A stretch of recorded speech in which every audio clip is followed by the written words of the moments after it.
السلام علیکم ورحمت الله وبرکاته. هر چرته چې الله مخاد آباد او خوشاله لرا، الله مو د غمونو، تکلیفونو، پریشانو، مصیبتونو او آفتونو نه وساتلی کا، او الله رب العالمین مو سره زما په خوږ ایمان باندې خوشاله کا.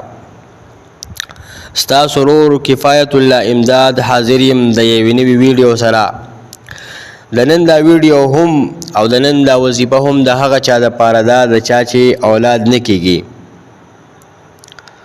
او دا وظیفه د هغه چا د پاره هم ده د چا چې اولاد کیږي خو هغې ته نارینه اولاد، مطلب په اولاد کې الکان الله رب العالمین نه وي ورکړی او صرف جنکۍ کیږي. نو صرف جنکۍ کېدل دا هم د الله رب العالمین یو نعمت دی، او څنګه چې زوی د الله رب العالمین نعمت دی داسې جینۍ هم نعمت دی. خو د انسان چې زوی وشي نو زوی چې کوم دی د پلار مټې جوړ شي، نو په دغه وجه باندې مونږ چې څنګه زنانو ته او جینکو ته خوشحالیږو، دغه رنګې د انسان فطرت ته دی چې دی د لور سره سره زوی ته هم خوشحالیږي چې الله رب العالمین راته زوی راکړي.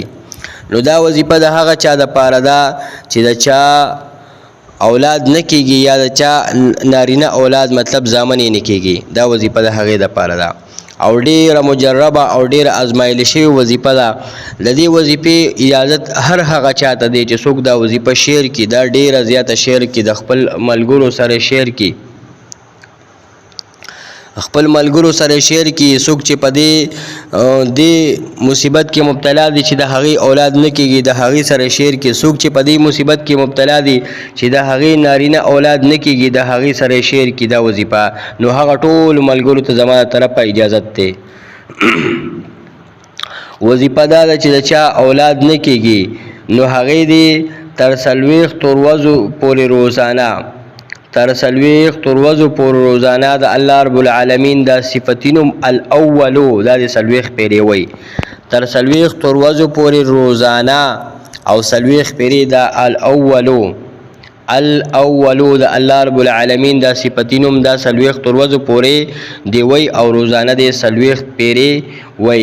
نو ان شاء الله الله رب العالمین وته دې وظیفې په برکت سره نارینه اولاد هم ورنصیب کړي، الله رب العالمین وته اولاد هم ورنصیب کړي، او په اولاد کې وته الله رب العالمین نارینه اولاد ورنصیب کړي.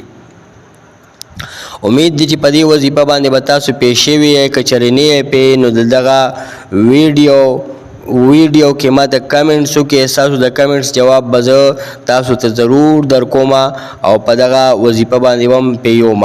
تر بلې ویډیو پورې، تر بلې وظیفې پورې مالې اجازت راکړئ.